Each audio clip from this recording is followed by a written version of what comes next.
Hello everybody, and thank you for tuning in to the Liberty Report. Today is the day we usually do Mythbusters, and the co-host is Chris Rossini, who is also the editor of the Ron Paul LibertyReport.com. Although this is the day we do Mythbusters, we're going to change our program a little bit because of the very interesting and exciting news coming out of Europe today. I generally go to bed pretty early at night and get up real early. But last night I stayed up late. I was watching financial news well into the wee hours of the morning, watching for the vote on Brexit. And to the surprise of many, and it was a surprise to the market players, rather late, they had to change their tune and found out that the Brexit referendum actually passed.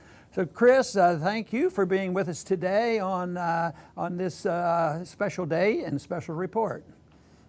Yes, good morning, Dr. Paul. I also was up last night. I was on Twitter and I was cheering away at the great news. You know, our job is mostly chronicling, it seems, the downward spiral that we've been subject to, but it's nice to celebrate something good, something that's pro-liberty.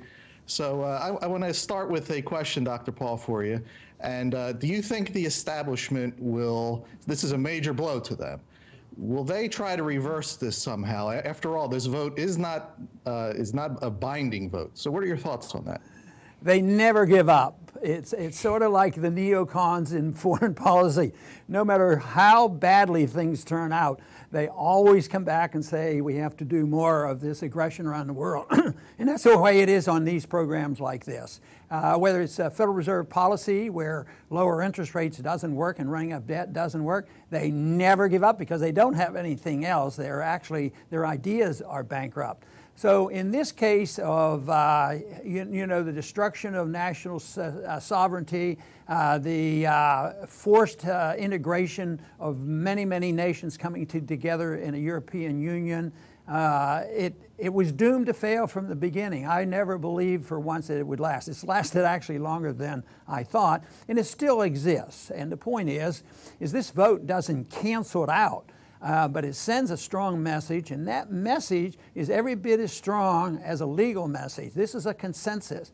I have often argued over the years that it is the will of the people that finally win out in the end. The attitude of the people, the beliefs that they have will eventually, change the government. Sometimes it takes a long time, and with a lot of frustrations, it happens. Because when people are doing well and they're apathetic and naive, they get talked into going to war, but they get talked into these organizations like the European Union.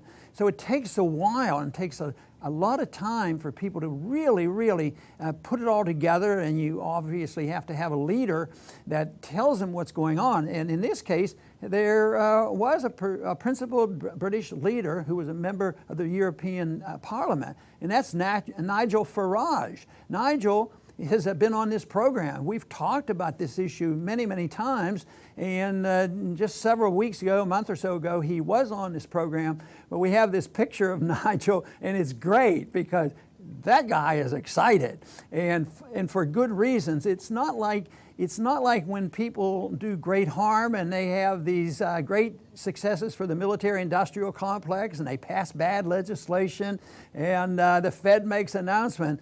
This is a move in the right direction, and he has a lot of reasons to be very excited about this, and a lot of other people. I thought at one time maybe we should get a picture of the ones with where their faces are downtrodden from the consequence of what happened last night, because a lot of the establishment people that were betting against this happening aren't very happy today. But those are the ones who have capitalized and made money off this type of system. But it is coming to an end. The referendum, like we said not too many days ago when we talked about this, it doesn't have legal effect. It's a statement, and it's going to take at least, the minimum is 2 years for this to come about and the British actually leave. There will be a lot of votes in the Parliament, but the sentiment and the attitude of the people very strong, because Cameron had to resign from office today, the Prime Minister resigning. So that tells you that public opinion is very, very important.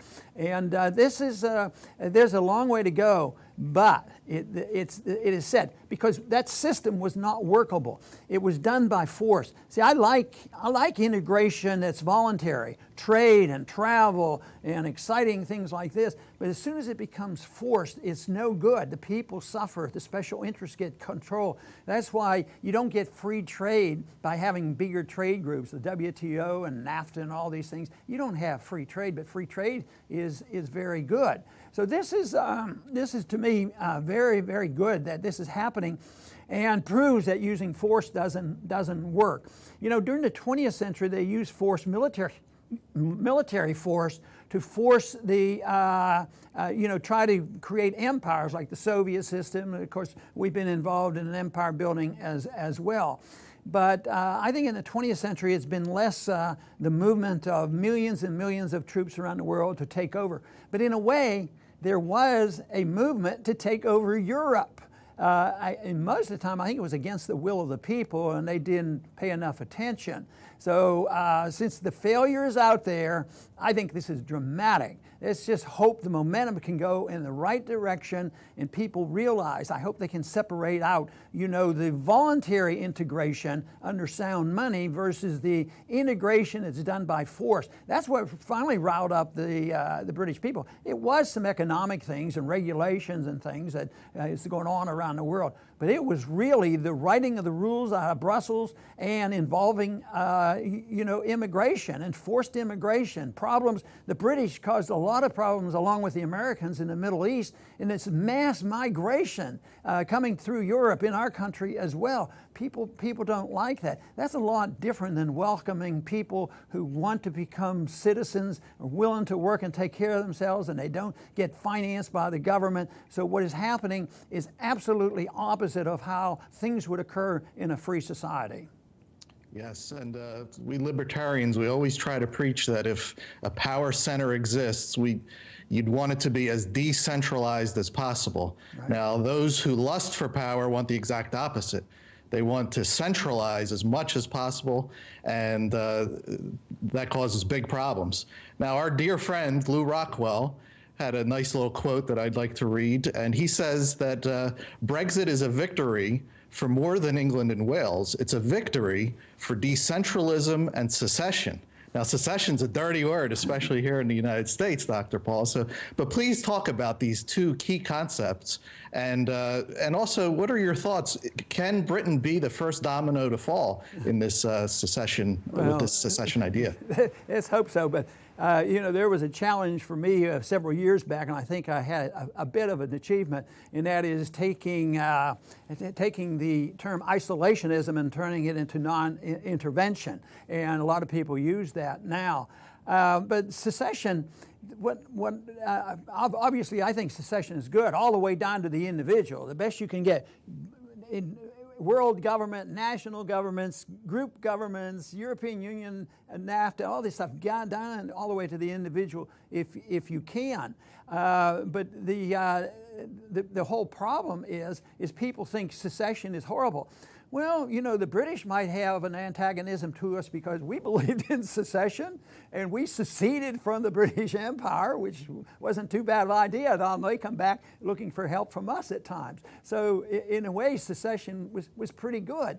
Now, what they want to do is make you think that if you believe in secession, that must mean you're a racist. They turn and twist and do all this thing. But I liked it when Eastern Europe seceded from the Soviet system. That was a great secession. Of course, it hasn't morphed into anything spectacular because it was sort of grabbed up into the Western powers and into NATO and other things. So I think that secession is good. Matter of fact, I see this as an economic and a political event going on now because it had to do with immigration and economic policy. But what they didn't talk about, and which has not been addressed, is the unification of Europe and the United States into the military might of NATO. NATO is a cause of great deal of trouble for us because they're the ones who spread the bombs and antagonism, stir up the trouble, and they come together and they get organized when they want to deal with Ukraine and Syria and all these other things. and they're still in existence. And I think the British government will stick with that. They're very much involved. So in spite of this victory, there is still this other element that we have to address. And someday that will happen, because I think the chaos that we're facing today, this is just starting on the economic chaos. And these are the rules, economic laws that are driving this, and they're not going to be canceled out by the old cliches. Lower the interest rates, print more money, run up more debts, and that's all past, but they're not willing to admit it. But as this trend continues, they will be forced to admit that the system that we have, and the system I'm talking about, is the dollar hegemony system that evolved out of the breakdown of Bretton Woods in 1971. That system will not last, and we're witnessing a big crack in that system this very day. Yes, and I'd like to point out a big lesson that I got from this vote, and it was from watching the nonstop propaganda and fear-mongering. I mean, it was the media, the politicians, they were walking lockstep with each other, which caused those of us who supported to leave to think, oh boy, how's this going to happen? But this proved that no matter how much propaganda is out there and fear-mongering, that it could still fail. It's not foolproof. And so that's a nice lesson to learn from this. And we're now in election season here in the United States, and there's all types of lies and distortions being told. So how do you think that this Brexit, do you think it'll affect our election at all, or not? Well, I think it will. I don't think it'll be all, the most important issue, but the important issue, of course, that Trump pushes related to some of the problems over there. So I do think he'll benefit from it, but whether he wins and beats Hillary or not, I think there'll be a lot of other factors there. So yes, it does have an influence, and the people, unfortunately, are receptive to too much of the propaganda, which are lies, because of the collusion of the military-industrial complex, the media-industrial complex, the governments involved, and the politicians, and all the special interests, the banking industry. They're very, very powerful. But even in spite of that, what is good about this is they were beaten. So truth does win up, but the sad part, there's not much prevention out there preventing this. All these problems of whether it was the Great Depression or the recent depression or runaway inflation, all of this is preventable by correct ideas. And sometimes when the crisis comes, we will do the right thing. The crisis has hit Europe, and especially the migration crisis, and people are angry and upset, and they're doing something. They're moving in the right direction, that national sovereignty is better than having government out of Brussels to telling all the countries what to do, and having a European central bank. So I think this is very, very good, moving in the right direction, but it takes too long. That's my frustration that I have, and people are gullible. They're very gullible when conditions are very good. When people aren't recognizing that the fiat dollar system is deeply flawed and it will end badly, well, right now it's looking good because everybody loves our dollar, and to a degree they still are taking our dollars. But eventually they quit taking our dollars, and then all the mistakes, whether it's this kind of mistakes of economic unions and political unions and the wars that are going on and the deficits that have been run up, those are all big mistakes, and all the malinvestment that has to be corrected. So it will be corrected. The big question is, are we able to get our message out and say there are answers to this? We know which way we should go, and it's not found in the aggravation and the taking away of more liberties. Just yesterday, our program dealt with why do they constantly use gun violence that are happening and say, oh well, it's too much liberty. We have to take away the Second Amendment and the Fifth Amendment. So they go in the wrong directions frequently. So in this sense, the British people have sent a strong message out. It might be narrow, but it's still a powerful message, And a lot of people are watching, and there's a lot of other countries watching, because I think this is the beginning of the end for the European Union, and nobody's going to suffer from that. Only the wealthy banking special interests will suffer any from this, but the people will not. But it is important that you end up with a government that has a little bit of common sense to create the conditions where people can go back to work again. Yes, Dr. Paul, and let's finish up. Let's try to finish up on a positive note here. This is a positive story. If you could just for a few minutes talk about the power of ideas. That's what we try to do every single day here at the Ron Paul Liberty Report, is to put out positive ideas, and hopefully, unexpectedly, they could win. So if you could talk about that, and why should people look at this positively for the future of America too? Well, you know, this has been going on a long time. I dated back to Hammurabi, back prior to the Ten Commandments. There were certain rules, even understood way back then, about non-aggression. It's in the Bible, in the Old Testament, sometimes with some flaws, but it was basically don't take stuff from other people. Don't steal, don't rob, don't kill. And those rules have been there, and that's the libertarian message: no aggression against somebody else. It's so powerful and wonderful, and the results are so good. It's amazing that we all seem, or so often throughout the centuries, people get tempted. They get tempted with power, and the other group gets tempted by listening to the lies, I'm going to get something for free, and the power people use the government. So I think that the power of the ideas, I think the ideas have improved tremendously since Hammurabi's time, and even the time of the Ten Commandments were written. So I believe in the last 100 years, the principle of the non-aggression theory, the non-aggression, that nobody commits aggression, and governments aren't allowed to commit aggression, is better known than ever before, and there's a greater need than ever before. So there's tremendous opportunities for us to present the case, and it can be done in the social reforms.